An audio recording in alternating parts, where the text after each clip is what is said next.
History, kasaysayan, o sabi-sabi lang ba? Saan nga ba tayo maniniwala sa mga kwentong walang kasiguraduhan? Halina't tuklasin natin ang tunay na kasaysayan at ang buhay ni Isabelo de los Reyes. Oy, maglaro tayo ng pangkapangapan. Ng ano? Ng mga sikat na Pilipino.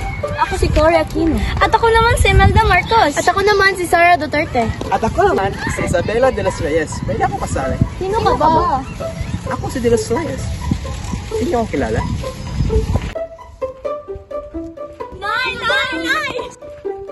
Nay, sino nga po ba si Isabelo de los Reyes? Si Isabelo de los Reyes. Umupo kayo and I'll tell you a story.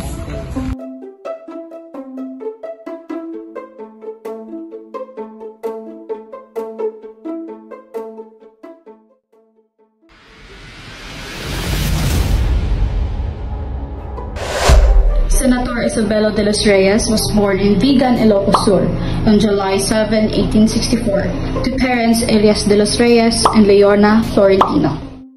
In 1880, at the age of 16, he went to Manila and enrolled in the College of San Juan de Letran. On June 14, 1884, while he was a 20-year-old struggling newspaperman, he married Josefa Sevilla of Malabon.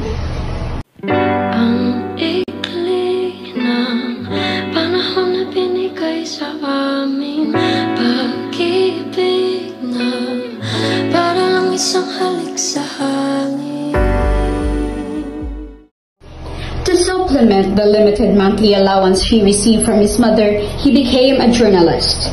Writing was in his blood, for he inherited his passionate love for literature and writing ability from his mother.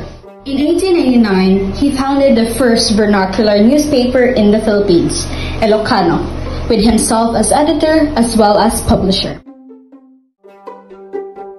In January 1897, shortly after the execution of the 13 martyrs of Bagumbayan, Don Belong was arrested and jailed in the Bilibid prison. He was one of the many patriots who were jailed and tortured because of their complicity in the raging revolution, which Andres Bonifacio and his caputaneros began in the hills of Balintawak in August 1896.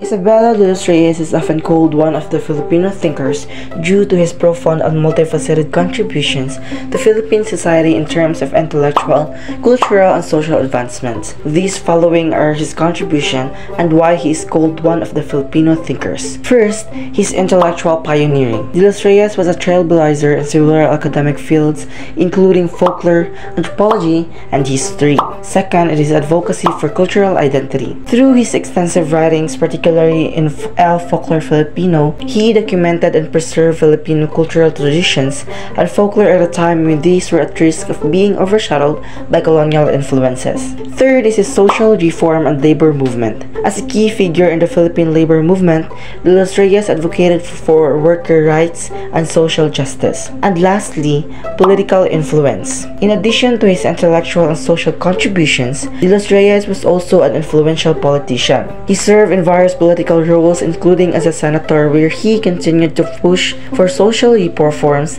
and champion the rights of marginalized groups.